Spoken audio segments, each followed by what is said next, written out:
it off. I don't see anymore. Is that super cool? Yeah. See? What?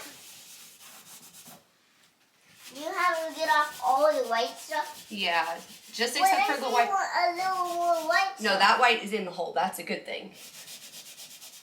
That's what Mommy's trying to fix. Okay? Why?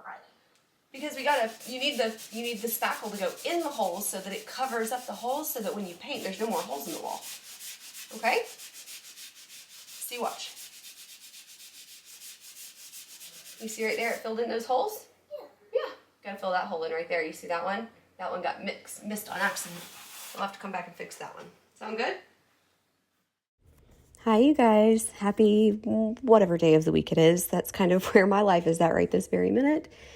We have so much going on. We are putting the house back up on the market, and that means that all of the holes need to be patched. All of the shelving systems that are not going to sell with the house need to come down. Massive amounts of walls need to get painted because, well, we have 4 kids, and one of them struggles a little bit, and so we have in his room a lot of just dings and nicks and picked spots and things like that have got to get fixed. And so it has been quite the task, but this is the very first wall that I am tackling. It had like a really cool shelving system on it. I'll see if I can find a picture and put up for you, but it has been quite the process getting this wall done, and it's hilarious because there's definitely portions of this where I do not absolutely have any type of like diagnosis on this, but I definitely am a very big perfectionist when it comes to like all things construction, so I like things to be done well. So you'll see where I go in here and I have absolutely already spackled. Everything is dried. We cleaned everything off, but then there was still some spots because these are some pretty hefty like brackets that were up in the wall. And so there are some spots where it kind of went into the sheetrock, and I was super unhappy with that because I didn't want the new color of paint to cause any type of trouble going on. And so I go back over it with like a skim coat, and it actually turned out absolutely perfect. So, but this is one of those projects where like there's so much else going on in life, and this project was one of those ones where if it could go wrong, it did go wrong. Didn't have the right paintbrush, didn't have, the right roller to start, the stuff that I normally use to cover the flooring we don't have the step ladder, it's in storage somewhere. So it was literally like, it was just a comedy show trying to get this done. But you'll see in here that my little helper definitely came in for the win, and he got to enjoy some painting time with Mommy. And so we got this one wall done, and now it's on to the 57 million others that need to get done. Here I'm just going in and cleaning these walls. Again, really good. The orange paint that we did on this wall had a finish on it. I think I want to say it's like an eggshell enamel. I can't remember, but I definitely wanted to make sure that I got any of the excess off from where I had sanded because I'm putting that gray color back on top of it. And I wanted to make sure that my slate was completely clean before we went back in with any type of paint.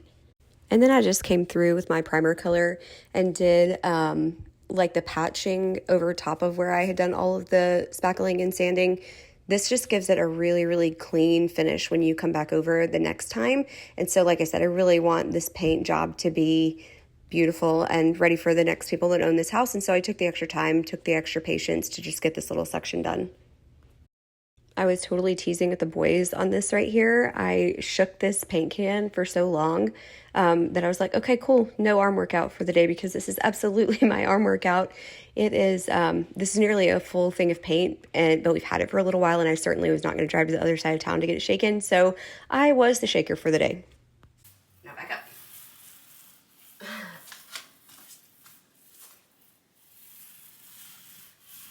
Got it, go down, squat.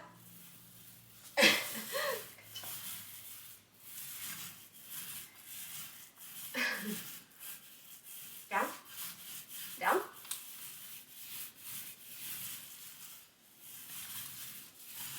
Good job.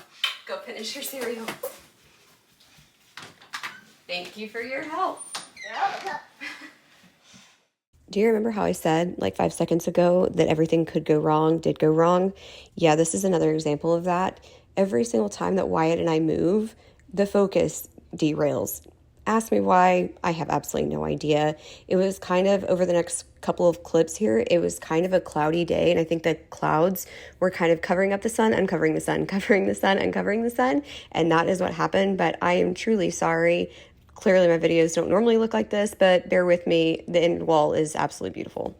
I am absolutely dying watching this playback because there are so many times where the cardboard, it's like corrugated cardboard that I have laid out on the floor, and I'm literally just standing in my dining room chair, and every now and then I would like step to an edge of the chair and the chair leg would push down the corrugation in the cardboard and I would lose my footing, and I felt like I was back in my cheerleading days where I really had to focus on my balance.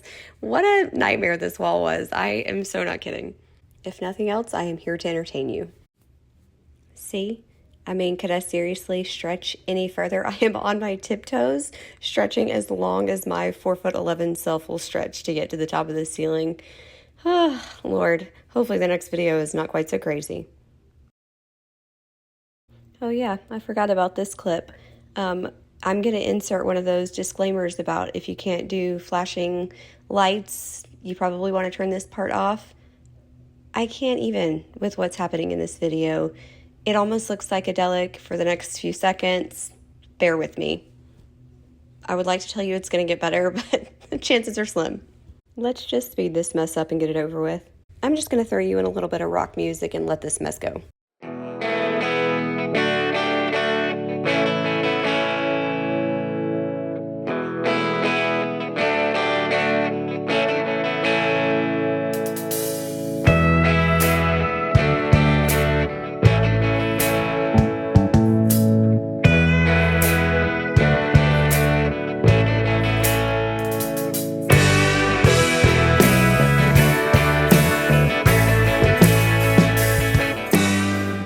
If you have stayed with me this long, you just need to understand that you are the real MVP, and I'll see you in the next one.